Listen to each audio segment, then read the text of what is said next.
So hello and welcome again. आज का हमारा टॉपिक है बेसिक स्ट्रक्चर ऑफ कॉन्स्टिट्यूशन।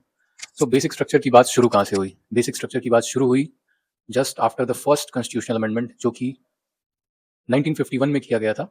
उसमें नेहरू जी ने 9th शेड्यूल ऐड किया था, जिसमें वो लॉज ऐड किए जा सकते थे जिसका जुडिशियल रिव्यू जुडिशियरी नहीं कर सकती थी, और उन लॉज को इसलिए नल एंड वॉइड नहीं घोषित कर सकती थी कि उनका फंडामेंटल राइट्स का हनन कर रहे हैं वो लॉज। इसके बेसिस पे उन्हें नल एंड वॉइड नहीं घोषित किया जा सकता था। सो वहां से फिर जुडिशियरी को धीरे धीरे ये समझ में आने लगा कि कहीं ना कहीं सेंटर और पार्लियामेंट के पास ज्यादा पावर्स होती हुई दिखाई दे रही है। But in the start, in the beginning, that was necessary adding the 9th schedule. But धीरे धीरे उन पावर्स का एक्सप्लॉइटेशन होने लगा, गवर्नमेंट एक्सप्लॉइट करने लगी उन पावर्स को। तो आता है लैंडमार्क जजमेंट केस, जिसमें 13 जजेस की बेंच बैठती है और उन्होंने ये डिसाइड किया कि it is fine to amend other things. आप बहुत सारी चीजें हैं जो समय के साथ आउटडेट हो जाती हैं, उन्हें अमेंड करिए, बट हम एक बेसिक स्ट्रक्चर डिफाइन करेंगे जिसको आप चेंज नहीं कर सकते हैं, क्योंकि those were the, I can say, founding stones of our democracy.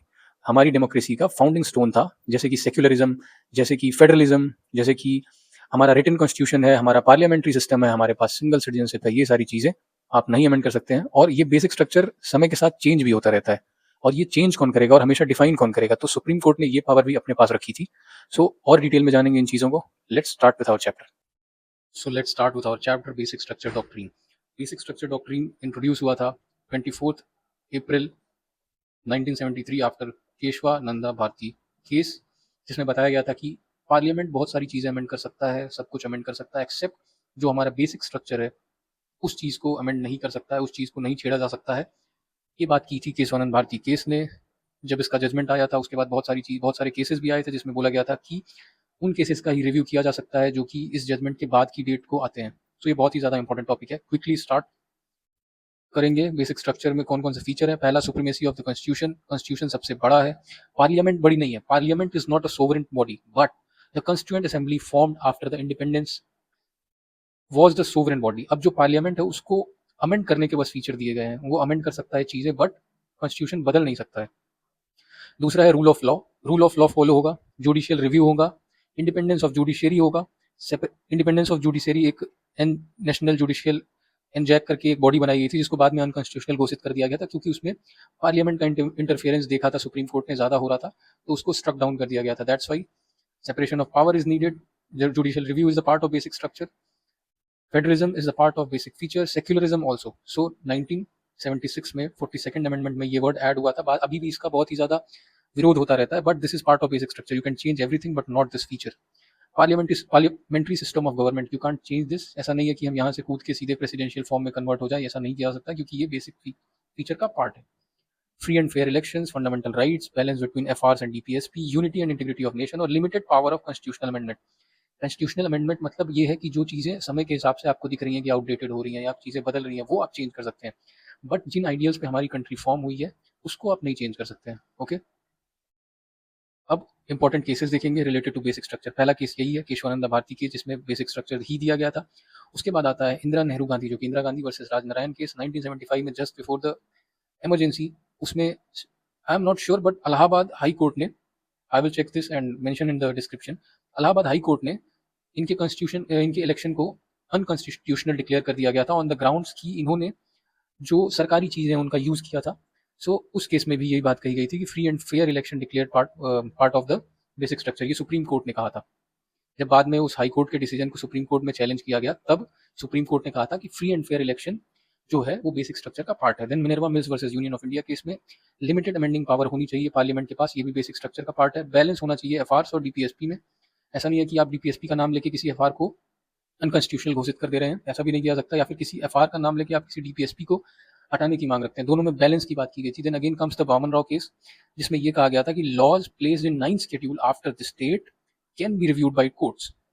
ये डेट बहुत ही इंपॉर्टेंट है। मतलब 9th शेड्यूल जो था हमारा, जिसमें कुछ लॉज ऐसे रखे जाते थे जिनका जुडिशियल रिव्यू नहीं करना होता था, जो चाहता था पार्लियामेंट की इस पे जो है जुडिशियरी कोई एक्शन न ले पाए, उसको 9th शेड्यूल में डाला जाने लगा था। अब इस चीज का गलत इस्तेमाल होने लगा था। Then judiciary realise this. तो इस जजमेंट में यही बात कही गई थी कि ठीक है, रेट्रोस्पेक्टिवली हम पीछे जाके तो अब लॉज नहीं बदल सकते, बट इस डेट के बाद जो भी चीजें और लॉज ऐड हुए हैं उन पे हम जुडिशियल रिव्यू कर सकते हैं। अगेन सेम बात कही थी IR Coelho versus state of Tamil Nadu case में, जिसमें वही डेट मेंशन की गई थी। अब हम आते हैं मेजोरिटी टाइप्स पे। कितनी तरह की मेजोरिटी है इंडिया में? पहली है सिंपल मेजोरिटी, दूसरी है एब्सोल्यूट मेजोरिटी, तीसरी है इफेक्टिव मेजोरिटी और चौथी है स्पेशल मेजोरिटी और पांचवी है special majority plus state ratification. So simple majority में क्या चाहिए होता है, more than 50% of members present in voting. Okay, जो लेट्स से कि हमारा 545 है स्ट्रेंथ, लेट्स से 600 है। ओके, तो 50% मेंबर उसमें 600 में से 100 ही लोग आए हैं, तो 50 अगर वोट करते हैं, 51 वोट करते हैं, तो सिंपल मेजोरिटी हासिल हो जाएगी। वो प्रेजेंट और वोटिंग की बात की जा रही है वहाँ पे। एब्सोल्यूट मेजोरिटी में more than 50% of the total membership of house, मतलब कि अगर 100 लोग हैं तो उसमें से 100 स्ट्रेंथ है हाउस की, 100 लोग प्रेजेंट नहीं है, 100 स्ट्रेंथ है, तो उसमें से अगर 51 कर दे वोट तो एब्सोल्यूट मेजोरिटी के केस में कॉन्स्टिट्यूशनल घोषित किया जा सकता है वो बिल या फिर वो पर्टिकुलर टॉपिक। इफेक्टिव मेजोरिटी क्या है, more than 50% of effective strength of the house.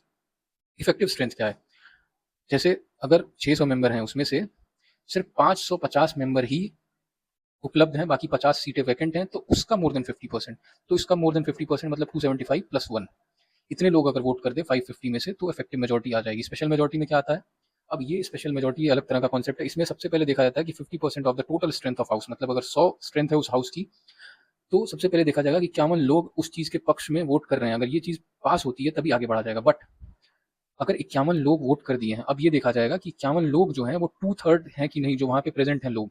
Let's say कि 100 लोग प्रेजेंट हैं, उसमें से 67 लोग वोट किए हैं किसी चीज के पक्ष में। अब ये 50% वाला कोटा तो क्वालिफाई कर गया कि 50% of the total strength of house. अब 2/3 लेट से कि उस दिन 100 के 100 प्रेजेंट थे या 99 प्रेजेंट थे, 99 अगर प्रेजेंट थे तो 2/3 इसका होगा 66। 66 से ज्यादा होना चाहिए, मतलब अगर हमें 67 वोट्स मिले आउट ऑफ 99 जो प्रेजेंट हैं तो वो स्पेशल मेजोरिटी डिक्लेयर कर दी जाएगी। अब उसी में अगर स्टेट से पूछा जाएगा तो वो स्टेट रेटिफिकेशन के अंडर में आएगा, और उसमें जैसे लेट्स से कि 28 states are involved, then 14 states must give their assent. 50% minimum इतना, इतने स्टेट्स एसेंट दे दें तो ये इसके अंडर में पास हो जाएगा। सिंपल मेजोरिटी में जो चीज़ें आती हैं वो मतलब बहुत सारे कॉन्स्टिट्यूशनल प्रोविजन जो आर्टिकल 368 में नहीं मेंशन्ड है वो आते हैं। आर्टिकल 368 में बता चुका हूँ, फिर से नहीं बताऊंगा।